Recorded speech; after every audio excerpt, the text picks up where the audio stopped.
Assalamualaikum warahmatullahi wabarakatuh. Yang terhormat kepada Bapak Muhammad Sulijanto SAG MAG. Perkenalkan, nama saya Emi Sulistiana, NIM 192111085 dari program studi Hukum Ekonomi Syariah 4C. Jadi saya di sini akan menyampaikan materi general review selama perkuliahan 1 semester ini untuk mata kuliah Hukum Perikatan Islam di Indonesia. Di samping itu saya juga akan menjelaskan tentang apa yang saya dapatkan selama belajar mata kuliah Hukum Perikatan Islam di Indonesia selama 1 semester. Serta saya akan menjelaskan apa cita-cita saya ke depannya setelah saya mempelajari materi Hukum Perikatan Islam di Indonesia. Untuk bab pertama yaitu tentang pengertian hukum perikatan Islam dan alasan diajarkannya hukum perikatan Islam serta sumber hukum perikatan Islam. Hukum perikatan Islam adalah seperangkat kaidah hukum Islam yang mengatur tentang hubungan antara dua pihak atau lebih mengenai suatu benda atau barang yang menjadi halal dari satu objek transaksi. Alasannya diajarkan hukum perikatan Islam yaitu karena mayoritas penduduk Indonesia beragama Islam untuk melayani kebutuhan umat Islam Indonesia dalam menjalankan muamalah mereka di bidang perikatan, perniagaan, atau usaha. Sumber hukum perikatan Islam ada 3 yaitu dari Al-Quran, hadis, dan ijtihad. Pada bab 2 membahas tentang dasar berlakunya hukum perikatan Islam di Indonesia, dasar filosofis, yuridis, sosiologis, dan kedudukan hukum perikatan Islam dalam tata hukum Indonesia, perbandingan hukum perikatan Islam, hukum perikatan Barat, dan hukum perikatan adat. Yang mendasari hukum berlakunya hukum perikatan Islam ada 2, yaitu ada akidah dan syariah. Kedudukan hukum perikatan Islam di Indonesia adalah hukum Islam menjadi sumber pembentukan hukum nasional di samping hukum adat, hukum barat, dan hukum lainnya yang tumbuh dan berkembang dalam negara Republik Indonesia.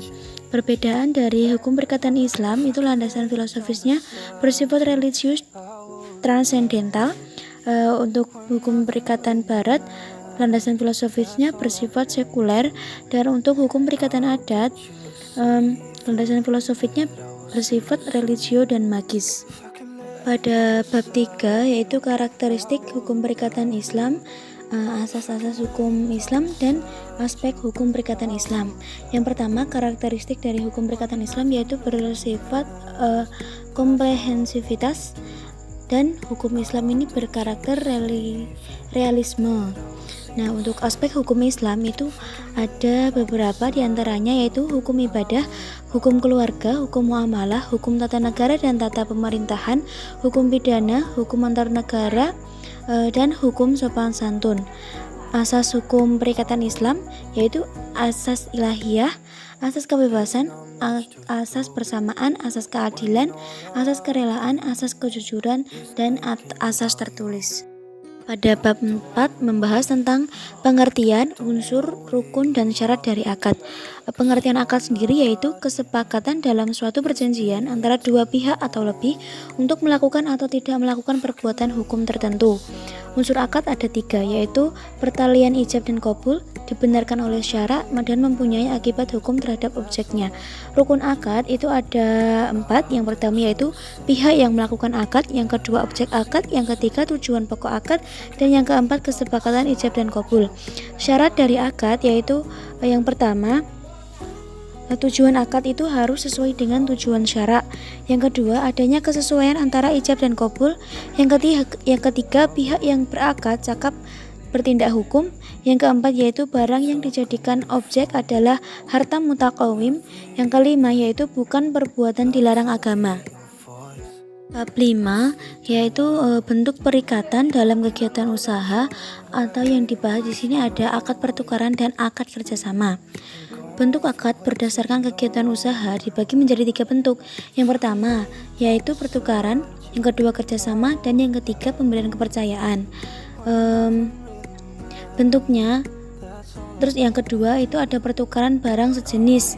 Pertukaran barang sejenis itu contohnya seperti sarf, uang dengan uang, dan barter, barang dengan barang. Terus kemudian ada pertukaran barang tidak sejenis atau buyuk, yang contohnya itu seperti uang dengan barang dan ijarah, barang dengan uang. Pada bab 6 membahas tentang bentuk perikatan pemberian kepercayaan. Nah, akad pemberian kepercayaan sendiri itu adalah seseorang mengutus orang yang dipercayainya untuk bertanggung jawab atas kebutuhan barang atau hartanya. Bentuk-bentuk akad pemberian kepercayaan itu ada beberapa. Yang pertama yaitu ada wadiah atau titipan, yang kedua aran atau barang jaminan, yang ketiga yaitu wakalah, yang keempat kafalah, yang kelima al-ariyah, dan yang kelima hiwalah. Pada bab ke-7 yaitu penggolongan akad. Penggolongan akad ini dibagi menjadi beberapa.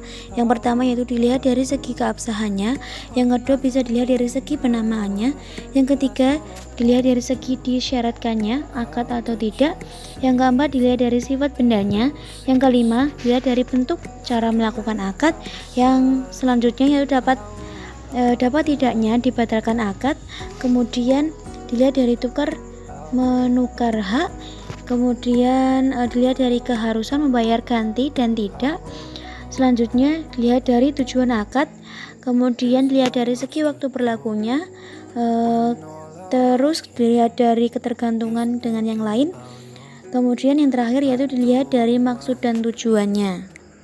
Pada bab 8 membahas tentang kedudukan hukum perikatan Islam dalam lembaga ekonomi syariah di Indonesia. Yang akan dibahas di sini tentang perbankan dan perasuransian syariah. Nah, dalam penghimpunan dana perbankan itu ada beberapa alat, yaitu yang pertama giro ini berdasarkan prinsip wadiah, kemudian tabungan ini berdasarkan prinsip wadiah atau mudharabah. Kemudian deposito berjangka ini menggunakan prinsip mudharabah. Kemudian untuk penyaluran dana, prinsip dari jual belinya ini menggunakan prinsip murabahah.